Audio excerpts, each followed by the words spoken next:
Doutora, eu tô com uma dor aqui na barriga e eu tenho diverticulite. Será que não é melhor fazer um ultrassom? Você sabe conduzir de forma segura a diverticulite aguda no pronto-socorro? Vem comigo.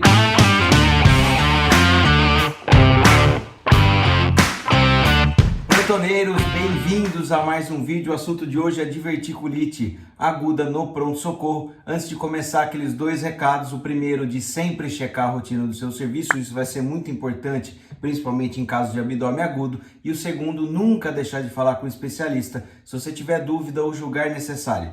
Além disso, é óbvio que eu vou pedir para você curtir o vídeo, se inscrever no canal e compartilhar para os seus amigos e acessar a plataforma do Plantoneiro, que você não pode não saber, no Hotmart, para ter acesso a todas as nossas videoaulas. Vamos lá então para o assunto diverticulite aguda no pronto-socorro. Bom, antes de começar a falar da diverticulite em si, é importante a gente falar da doença diverticular dos cólons, né? A DDC, a diverticulose. Muito paciente confunde, eu fiz até a brincadeira aí no começo do vídeo, vocês podem perceber, né? Que o paciente fala para você que tem diverticulite. Não, ele tem a diverticulose, a doença diverticular dos cólons. Qual é a definição? Presença de divertículos no cólon, sendo o sigmoide, né, o mais comum, e está relacionado com o paciente que faz baixa ingesta de fibras ou esforço para defecar. Essa é a doença diverticular dos cólons, né? A diverticulose é a herniação da mucosa e da submucosa. Aqui eu deixei alguns divertículos não complicados aqui na imagem, né? Lá no cólon.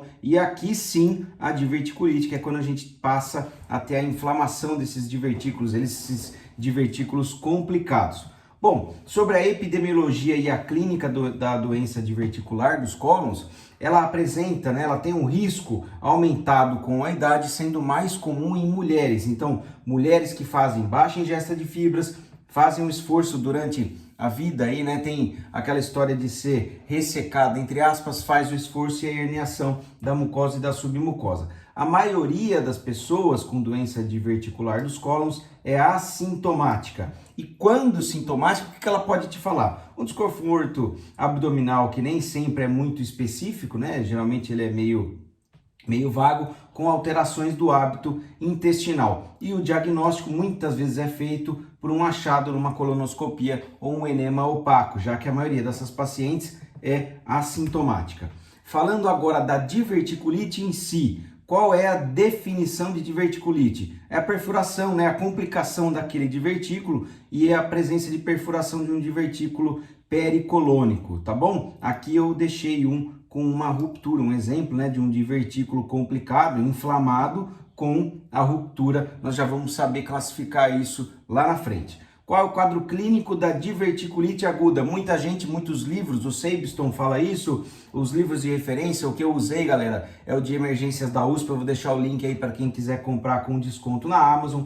Eles brincam, né? Eles definem que a diverticulite é a apendicite do lado esquerdo, então o quadro é muito parecido. Dor abdominal em fossa ilíaca esquerda, geralmente, né? Febre e calafrios. Pode haver a presença de sangramento nas fezes, pode haver uma urgência urinária, principalmente na mulher, isso é muito característico. Eu vejo muito lá no pronto-socorro a paciente que me diz que está com dor ali na fossa ilíaca esquerda. Muitas vezes as pessoas podem confundir com uma infecção de urina, né, uma cistite, e ela vai te dizer que tem urgência urinária. Como é que nós vamos diferenciar? Nós vamos ver lá na frente com o nosso protocolo. E o paciente também pode te dizer alterações de hábito intestinal, te dizer que tem o sangue nas fezes, que mudou o hábito dela, tá bom?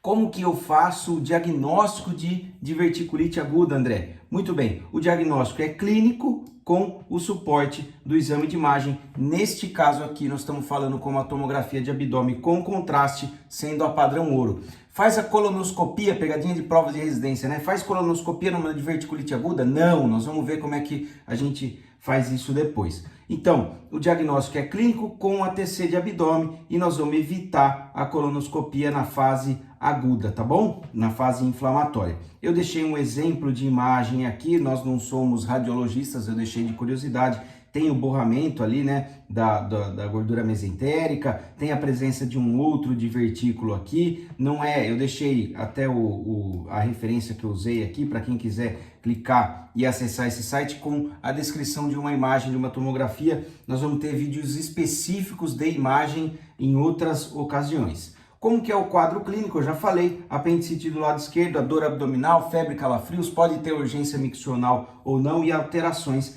de hábito intestinal. Além disso, quais são as complicações que eu posso encontrar numa diverticulite aguda? Aí sim, eu começo a me preocupar quando há presença de abscesso, que é o mais comum, quando há presença de fístulas, sendo que quando existe a formação de fístulas, a vesical é a mais comum.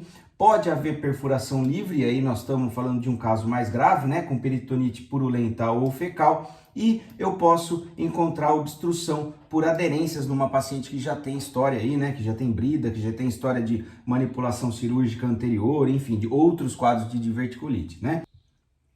E diagnósticos diferenciais que são importantes: doença de Crohn, CA de cólon e colite infecciosa ou esquema. Esses são os 3 principais. Abdômen é caixinha de Pandora, né, galera? É uma caixinha de surpresa, você pode encontrar vários outros, mas esses são os principais diagnósticos diferenciais. E agora sim, como é que eu vou fazer? Vamos começar a diferenciar. Como é que eu vou fazer a classificação da diverticulite? Vamos utilizar a classificação de Hinton, e isso aqui vai te ajudar na decisão. Qual paciente eu devo obrigatoriamente internar? Todos os pacientes da diverticulite aguda eu interno? Não necessariamente, tá? Isso é uma coisa que muita gente também, muito plantonista, confunde, mas o importante aqui é o que você não pode não saber, é qual quadro de diverticulite eu tenho que obrigatoriamente internar. Como que eu vou saber o que vai me auxiliar, né, a tomar essa decisão? Utilizando a classificação de Hinton, baseado no exame de imagem que você pediu, e obviamente que você vai fazer o contato com o especialista checando a rotina do seu serviço, tá? A classificação de Hinton, a gente tem 4 classificações. A Hinton 1 é quando existe a presença de um abscesso pericólico ou mesentérico, tá? Sem complicação. O Hinton 2, um abscesso pélvico à distância daquele divertículo que está acometido. O 3, quando existe uma peritonite que é purulenta, a presença de pus aqui, tá bom? E a 4, aqui já complicou ainda mais, eu tenho presença de fezes, eu tenho uma peritonite fecal, tá? Essa é a mais grave das classificações de Hinton, das diverticulites. Tá bom, galera, e agora, como é que eu vou saber, André? Como é que eu vou saber, doutor, doutora, plantoneiros? Como é que eu vou saber quais exames eu vou pedir no meu pronto-socorro quando chega um abdômen desse que eu tô suspeitando de diverticulite, né? Bom, eu vou fazer a minha rotina de abdômen aguda, por isso que eu sempre pego no pé de vocês para checarem a rotina do seu serviço. Basicamente, as rotinas de abdômen agudo envolvem quais exames, né? Um hemograma básico e o beta-HCG se for uma mulher em idade fértil. Sempre estou pensando nos diagnósticos diferenciais, beleza? Urina 1, claro, lembra que essa paciente pode ter também essa ou este paciente pode te referir uma urgência miccional. Ureia e creatinina, né? Função renal, principalmente porque você tem que ver esse paciente, dentre outras coisas, além de não é só ver o nível de hidratação, mas, por exemplo, você vai tomografar esse paciente com contraste. Então, será que ele pode ser contrastado? Por isso eu peço ureia e creatinina. Amilase, fosfatase, gama-GT e bilirrubina total e frações. Estou pensando em diferenciais, né? Em muitos serviços a fosfatase e o gama-GT não são de rotina, então veja aí como é que funciona o seu serviço. TGO e TGP, um raio-x de abdômen agudo, isso faz parte da rotina do abdômen agudo, né, para saber se tem sinal de peritonite, se tem sinal de chilaidite, mas no caso aqui da diverticulite aguda, o grande exame de imagem que nós vamos pedir é a tomografia com contraste, tomografia de abdômen com contraste, desde que a minha função renal permita, né? E colonoscopia, lembra que na fase aguda você não vai fazer, você está pensando só em casos crônicos, ali no pronto-socorro não é a nossa ideia, tá bom? E como que eu vou tratar? Prescrição de abdômen agudo. No caso da diverticulite aguda, eu já deixei aqui, ó, bem mastigadinho, né, a prescrição. Então, primeira coisa, o paciente com dor abdominal, dieta zero, Posso fazer ali um sorinho de 500 ml hidratando e vamos utilizar os antibióticos utilizados, né, pela cirurgia, o famoso ceftriaxone e metronidazol, né? Um tô pensando em grãos negativos e o outro em anaeróbios. E como que eu faço? 1 grama de 12 em 12 do ceftriaxone e o metronidazol 500 de 8 em 8 horas, desde que não haja contraindicação ou alergia do seu paciente, tá? Essa é a rotina da maioria dos serviços. Caso o seu cirurgião ou a rotina seja diferente, aí você vai utilizar o que eles indicam. Dipirona de 1 grama, né? Uma ampola, né? 1 grama de 8 em 8 horas. A ampola tem 500 ml, 500 miligrama para cada 2 ml, em 2 ml, então ela tem 1 grama total, uma pessoa, uma ampola que eu sempre brinco, e aí ondancentrona de 8 miligramas de 8 em 8 horas, ou qualquer outro antiemético que for a rotina do seu serviço e você tiver disponível. E aí o que é importante, não vamos utilizar morfina e vamos preferir não utilizar os opioides, porque eles aumentam a pressão intracolônica. Para o caso da diverticulite aguda nós não vamos utilizar, tá bom? E o que você não pode não saber? Alguns detalhes que vão te diferenciar. O primeiro, a colonoscopia, a gente não faz na fase aguda, já falei. Fase aguda você evita colonoscopia. Outros detalhes que eu deixei. 50% dos casos vão recorrer de diverticulite, vão recorrer após o 2º episódio. Então, se a paciente nunca teve diverticulite aguda e ela te diz que é o 1º episódio, você já fica mais tranquilo, baseado sempre, claro, no Hinting, né? Mas é importante a gente saber que depois do 2º episódio de diverticulite, por isso que muitas pacientes falam, eu tenho diverticulite, elas vão recorrer. Casos não complicados, nós vamos dar preferência para o tratamento clínico e não o cirúrgico. Quem vai te ajudar a decidir isso, né, ali na internação, quem vai propor isso para o paciente e decidir isso é o cirurgião e a rotina, mas é interessante a gente saber que os casos não complicados, sem perfuração, Hinching 1 e 2, dá preferência para o tratamento clínico. Quando o paciente refere, né, que esse já é o 3º episódio, aí não há como, não tem como, o paciente não vai fugir da ressecção e de uma reconstrução a Heitmann, não é nosso foco aqui, é só de curiosidade. As peritonites purulentas ou fecais, ou seja, Hinching 3 e 4, nós vamos prestar mais atenção, porque aí nós estamos falando de um caso de cirurgia de urgência, o cirurgião tem que ser acionado e esse paciente será operado na urgência. E a colonoscopia, para o paciente que foi utilizado o tratamento clínico, aí é com o cirurgião, mas só de curiosidade eu deixei aqui, ele vai fazer uma colonoscopia de 3 a 4 semanas após o tratamento clínico, como controle para afastar neoplasia de cólon, tá bom? E agora vamos para o grande momento da aula, o grande momento mágico, né, que a gente resume, né? Foi com isso, com esse protocolo aqui na cabeça, é uma forma de eu tentar simplificar. Foi com isso na cabeça, seu plantão tá bem mais tranquilo, você vai saber tratar do simples ao complicado.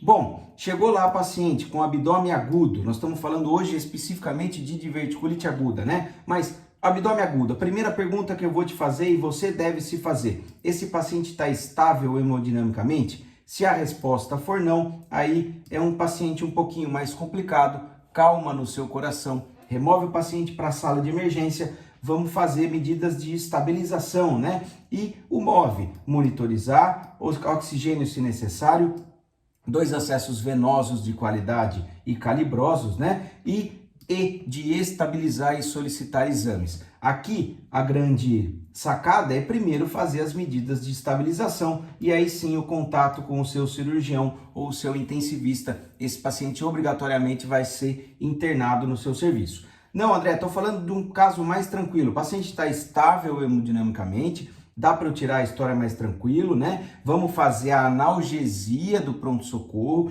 Lembra aí, acessa o vídeo de manejo da dor para você entender melhor ainda como é que se faz analgesia de dor abdominal. Lembrando da oligoanalgesia, você não vai mascarar, dificilmente vai mascarar um diagnóstico de dor abdominal, então faça a analgesia bem feita, tá bom? E vamos solicitar os exames da rotina. Quais são os básicos, né? Hemograma, beta-HCG se for uma mulher em idade fértil, urina 1, eletrólitos, função renal, fosfatase, gama-GT e bilirrubina, lembrando que fosfatase e gama-GT nem sempre, né, a gente tem disponível como rotina, amilase, raio-x de abdômen agudo. Esse, basicamente, é a rotina de qualquer serviço de abdômen. Pensei no paciente que está estável. Agora eu vou pedir, se eu estou suspeitando de diverticulite, eu vou pedir uma TC de abdômen com contraste. Lembrando que, geralmente, aqui no caso da diverticulite, eu tenho uma leucocitose com desvio, né? Um desvio discreto, tá bom? E aí, suspeitei, baseado nos exames, baseado na minha história, eu vou solicitar tomografia de abdômen para saber se essa diverticulite é uma não complicada ou uma complicada. Se for não complicada, primeiro episódio, você pode discutir de repente com o seu cirurgião de liberar esse paciente para casa com uma dieta branda, metronidazol e ciprofloxacino, mas isso quem vai te orientar e orientações de sinal de alarme, né, para retorno caso necessário, mas isso aí quem vai te orientar é o cirurgião. Se for uma não complicada e você for internar esse paciente, um segundo episódio, o cirurgião optou mesmo no primeiro episódio de diverticulite por internar paciente, muitas vezes está com muita dor, não está tolerando medicação via oral, nós vamos prescrever com dieta zero e aí soro de 500 ml, omeprazol para fazer a proteção gástrica, ceftriaxone e metronidazol, estou pensando aqui em grãos negativos e anaeróbios, né? Então, ceftriaxone 1 grama de 12 em 12 horas e o metro 500 de 8 em 8 horas. Faz analgesia com dipirona, deixa o antiemético, seja o Nalzedron, ou o Plasil, ou o bromoprida, o que você tiver ali. Lembrando de evitar os opioides, evitar a morfina, porque aumentam a pressão intracolônica. E destro, cuidados e controles gerais.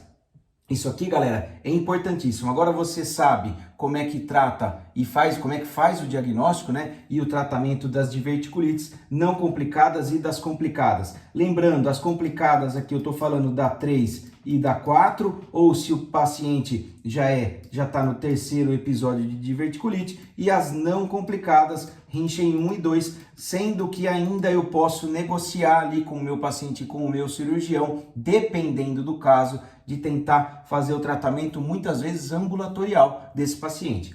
Quem vai decidir isso é a rotina do seu serviço e o contato com o especialista. Você não vai tirar isso da cabeça. Eu tentei deixar isso de uma forma mais resumida e esmiuçada, tá bom? Galera, vídeo curto mais uma vez, a prática do pronto-socorro. Espero que vocês tenham gostado. Não deixa de curtir, se inscrever e compartilhar com seus amigos. A maior parte das pessoas que assistem aos vídeos não são inscritos, então dá uma forcinha aí, é de graça, é só clicar no botãozinho e acesse a plataforma do Plantoneiro, que você não pode não saber, para ter acesso a um mundo de videoaulas, protocolos de atendimento, prescrição e um canal de comunicação para a gente tirar dúvida e discutir caso clínico todos os dias de pronto-socorro. Beleza? Valeu, moçada, um abraço.